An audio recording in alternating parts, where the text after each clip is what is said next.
I by no means believe that Microsoft is going to be announcing that Xbox will be supporting VR anytime in the near future, but between now and the year 2030 is a completely different story. In this video, I would like to discuss why I think Xbox is going to be perfectly positioned to adapt to VR whenever VR truly goes mainstream. But first, make sure to like this video for the algorithm and subscribe to the channel if you haven't already for more videos like this one. When it comes to the big three video game consoles, Xbox has always had the weakest lineup of first-party titles. But what has always kept Xbox unique and competitive among the big three has always been their services and back-end infrastructure. Xbox has always been the king of online console gaming with their Xbox Live service, with Nintendo still being generations behind at this point. From purely a value per dollar standpoint, the Xbox Game Pass Ultimate subscription service offers one of the best deals ever in gaming history.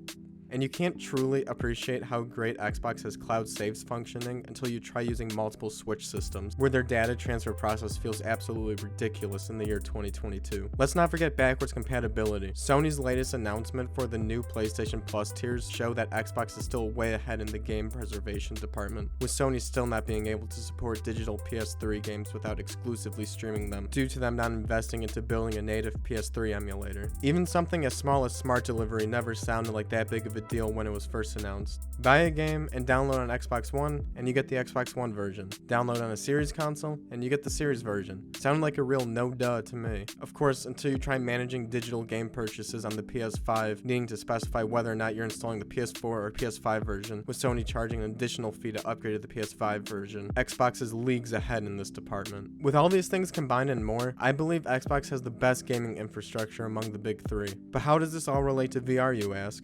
Because I feel like Xbox already has all the pieces needed to quickly implement VR into their ecosystem if they wanted to, but they are choosing not to. I think that they may simply be saving that card for when VR matures further and they are in a better position with their first-party production.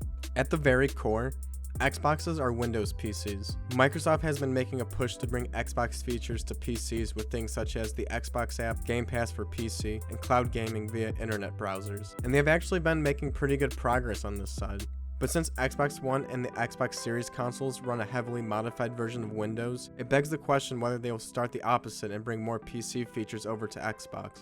On Windows, Microsoft already supports virtual reality headsets with their own HoloLens headset, as well as the Windows Mixed Reality platform. So since they already have Windows-compatible VR hardware and software, it should be easy for Microsoft to bring those features over to the Xbox operating system, right? And I would think yes. It probably wouldn't be that bad. Would it take time and money? Of course. But they already have the necessary building blocks that you would think would be the hardest part of the process. If a VR headset can run on a Windows PC today, it should theoretically be able to run on Xbox. If an Xbox game already has a PC version that supports VR modes, then it should be theoretically possible to get that version of the game over on the Xbox store and allow users to use VR headsets on Xbox and allow VR games on the store. However, the moment Microsoft decides to allow VR gaming on the Xbox home console, expectations are immediately going to be set for first-party Xbox VR games.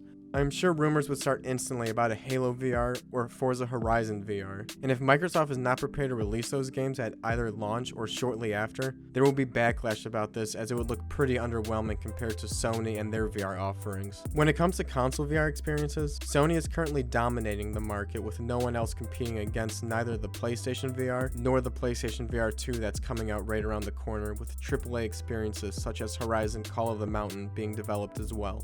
So in order for Xbox to be able to truly compete with Sony in the VR space, they will have to do so with first-party experiences, which from the looks of the launch of Halo Infinite, they still have a ways to go. But as you probably already know by now, Microsoft seems to be pretty self-aware of their lack of good first-party exclusives based on their recent studio shopping spree, having recently acquired ZeniMax and Activision Blizzard. With these acquisitions, Microsoft is going to have about 34 first-party game studios. Let's use Call of Duty as a quick example. It takes about 3 years of development for a Call of Duty game to be produced. 3 studios and a new Call of Duty game every year. Of course, Call of Duty isn't the greatest example because of the similar gameplay and reused assets, but I'm going to use the 3-year development cycle as a rough basis here.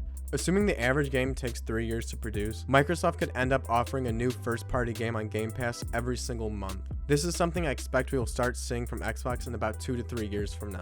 By the time they have their first-party game production rolling at that kind of volume and frequency, the timing can most likely align with the rise of the VR market and maturity of the hardware. Since Windows already allows many VR VR headsets to connect to it, I think that Microsoft will allow any Windows mixed reality headset to be used with the Xbox. This would open the door to many more users, offering players to use their already existing headsets and being able to offer a wide variety of games via Game Pass, with the first-party studios needed to create some original first-party titles as well. Hopefully by then, my own VR game will be finished and Microsoft can acquire that next.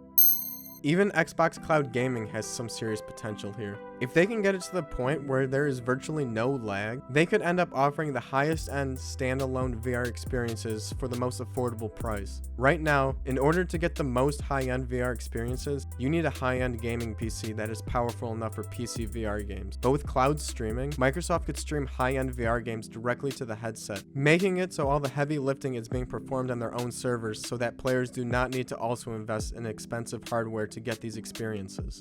So with all this being said, is there any indication that Microsoft is looking to incorporate VR into the Xbox ecosystem anytime soon? And the answer to that is no. This thought is all speculation at this point. And even if they were to be working on integrating VR into Xbox, they would be keeping it quiet as to watch Sony play their cards first. What I am simply observing is that Xbox has been working on their core foundation for over an entire console generation now. During the Xbox One generation, we saw big developments in backwards compatibility, the creation of Game Pass, and other features that were all designed to be carried over into the next generation of Xbox, which they have executed quite well in that aspect. Now, we see Microsoft making all these acquisitions, working on building up their first-party lineup to be in a position to pump out fresh new content consistently. In a few years, when they end up in a solid game production rhythm, there's a pretty good chance we will see VR begin to rise in popularity around the same time, with Sony already having played many of their cards at this point. In my opinion, I don't think it would be that unusual for Microsoft to enter the competition by porting over the ability to connect VR headsets as seen in Windows machines over to Xbox and expand their VR Game Pass offerings to allow for VR games, while also allocating some of their first-party studios to create new first-party exclusive experiences as well. I believe that would put them in quite a competitive position in the console VR space, and would be surprised if they don't make that attempt eventually. What are your thoughts about this potential future for Xbox and VR? Do you see Microsoft ever incorporating VR into the Xbox ecosystem? Let me know in the comments why or why not you agree with this. Thanks, and see you next time.